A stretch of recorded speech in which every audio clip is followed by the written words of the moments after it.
Eleanor stood in the center of the vast living room of Blackwood Hall in suburban Greenwich, Connecticut, feeling the cold majesty of the house press down on her shoulders. When she first crossed this threshold as Mark Harrison's wife, it felt like a fairy tale. A girl from a poor neighborhood in Boston, used to counting every cent, suddenly found herself surrounded by antiques, silk wallpaper, and endless gardens. Mark adored her, and his mother, Lydia, along with his two sisters, Claire and Abigail, welcomed her with open arms. But the fairy tale began to crumble shortly after the birth of their son, Timothy. At first, it was just subtle remarks about her manners or her choice of clothes, but over the years, the politeness turned into icy contempt.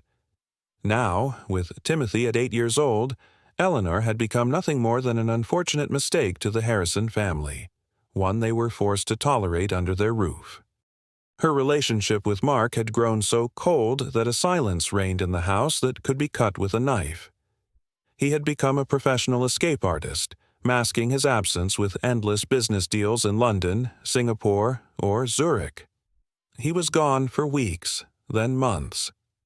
Eleanor grew accustomed to eating breakfast alone, staring at the empty chair at the far end of the long oak table.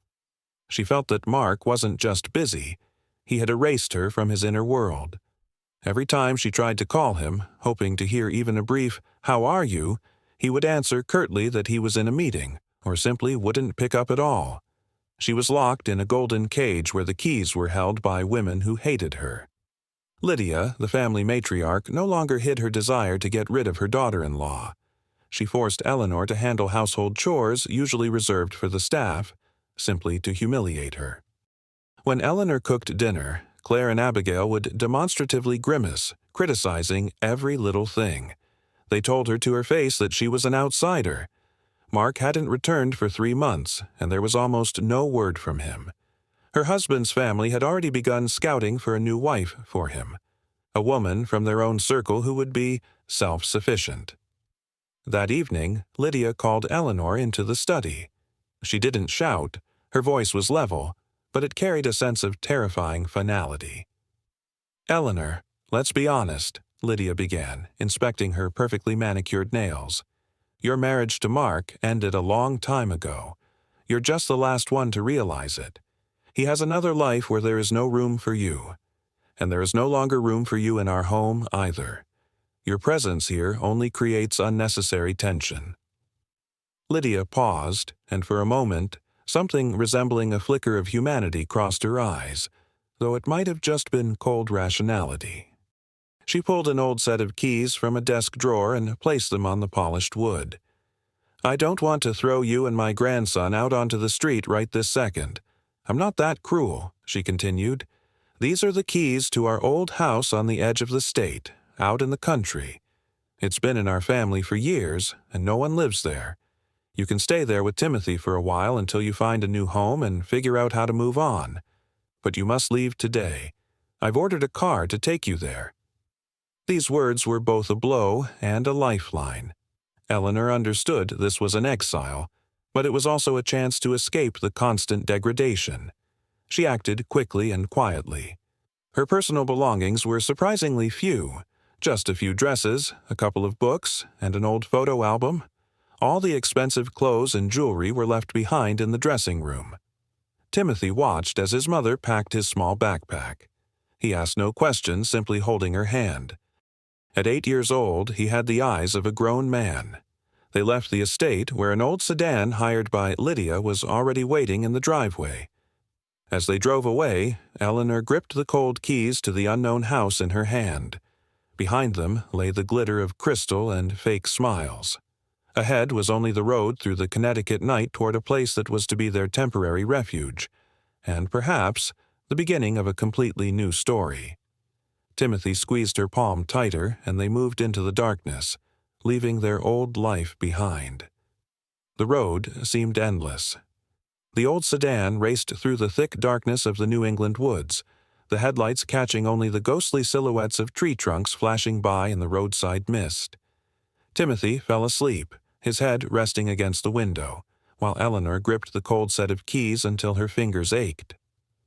Several hours passed before the car turned onto a narrow gravel driveway leading deep into the forest. Finally, the driver braked and dryly muttered, "We're here." Eleanor woke her son, and they stepped out into the damp night air. A dark structure rose before them. The house was not as grand or pompous as Blackwood Hall, but it didn't look like the wreck she had subconsciously feared. It was a classic two-story colonial-style cottage with a wide porch. In the darkness, it appeared somber. The flower beds were overgrown with tall grass and weeds. Dry, last year's leaves rustled on the steps, and the windows stared out like empty eyes. Eleanor felt that the house had simply been in a deep sleep for many years. With some care, a fresh coat of paint, and a mowed lawn, it could become a real gem. But right now, she lacked the strength even for thought.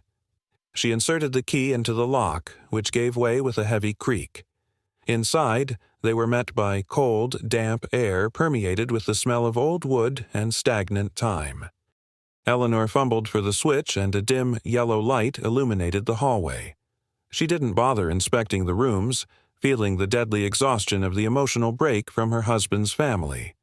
Finding a bed in the nearest bedroom covered with a dusty bedspread, she simply pulled Timothy close, and they fell asleep without even undressing, accompanied by the wind whistling in the chimney.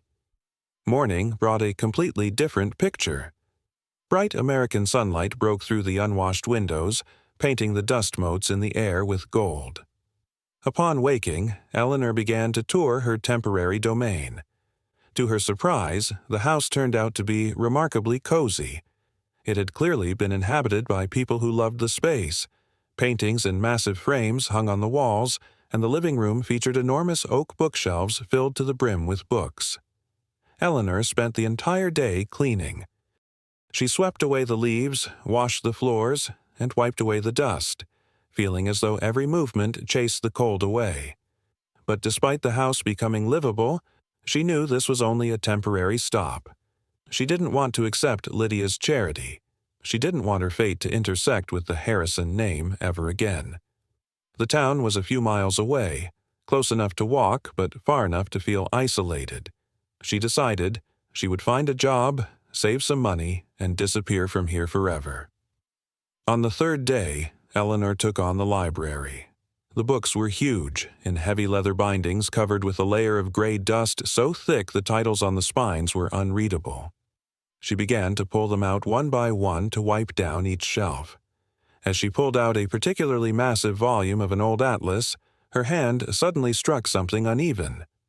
The back wall of the shelf, which should have been solid, turned out to be movable.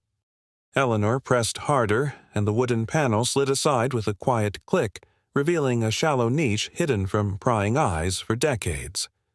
There, in the deep shadows, lay several bundles of coarse canvas covered in thick dirt and cobwebs. At first, Eleanor didn't even understand what they were. The objects looked like mere stones or old iron, so neglected were they. She carefully pulled one out and began to wipe it with a rag. Under the layer of ancient dust, pure gold suddenly flashed. Her heart dropped. These were rare collectible coins from the Civil War era, heavy and perfectly preserved inside the wraps. In another bundle she found jewelry that clearly belonged to an old branch of the Harrison family that Lydia had never mentioned. There was a massive emerald bracelet and a pair of earrings of such purity they looked like drops of ocean water, freshly washed of filth. Eleanor held these treasures in her hands, and doubts overwhelmed her. This didn't belong to her. It was the property of Mark's family. But then she remembered Lydia's icy gaze, the sisters' contempt, and how Mark had erased her and their son from his life, leaving her with nothing after years of loyalty. She remembered how she was humiliated for her background, reminded of her poverty. Wasn't this fair compensation for her and her son's ruined lives? She was Mark's legal wife, and legally, everything belonging to the family partially belonged to her. Besides, these things were hidden so deeply that they had likely been forgotten long before she was even born. For several days she couldn't sleep, staring at the find. She realized that if she returned this to Lydia, they would simply take the treasures without a word of thanks and leave her in poverty again. On the other hand, these things could give Timothy a future. Ultimately, resentment and a sense of justice outweighed her fear.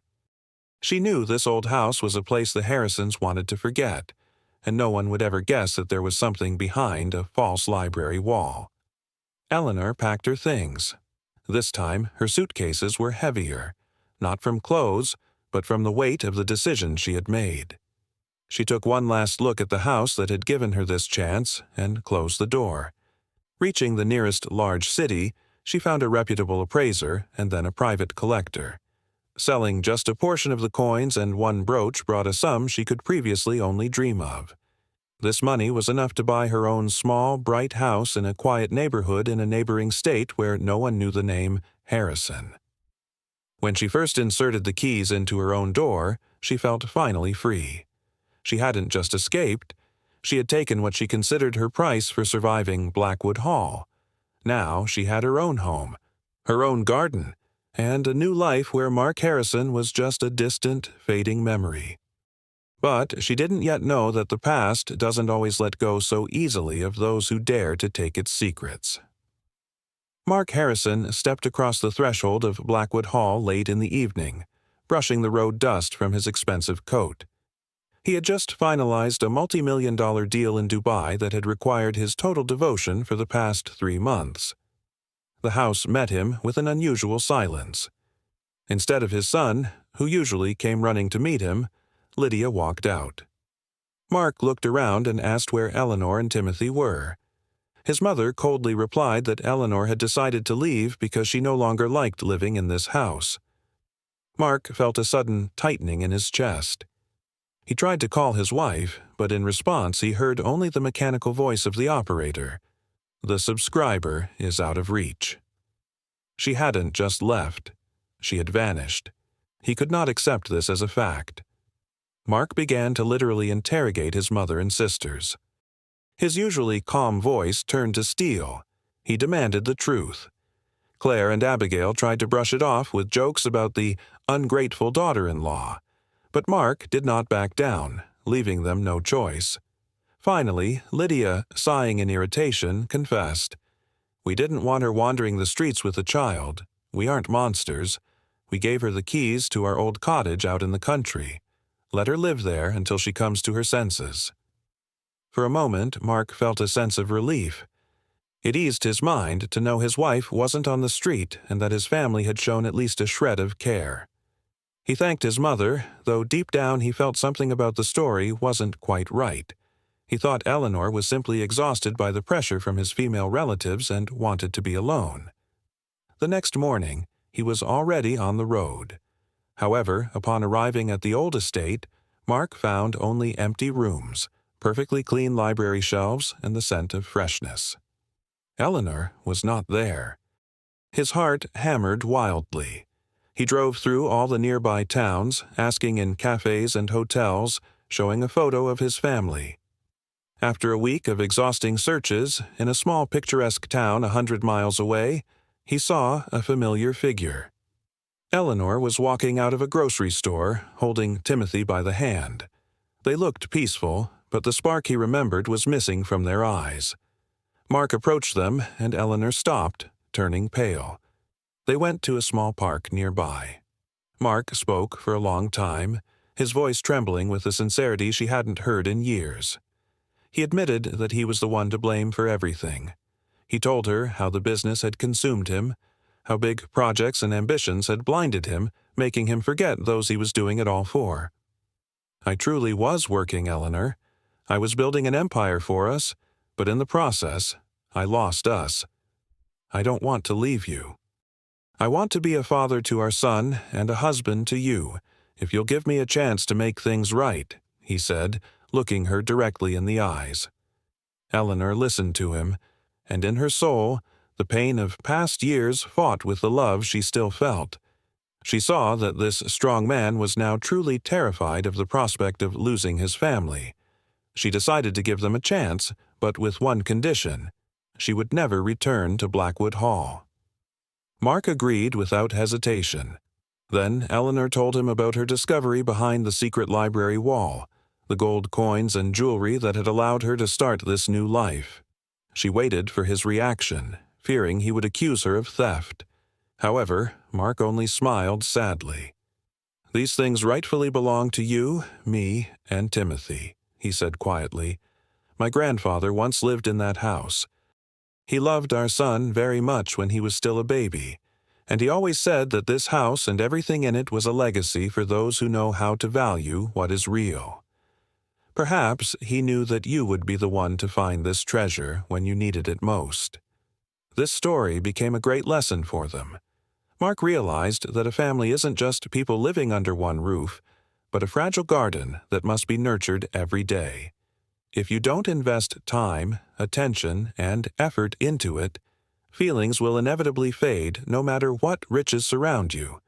A family must be cherished and protected not only from external enemies, but from one's own indifference. They started over in a new house, where there was no room for Lydia's haughtiness or the cold of empty halls. They realized that the real treasure wasn't the gold in secret niches, but the ability to hold each other's hand while facing any hardship together. After all, life is too short to waste on ambitions that leave you lonely at the top.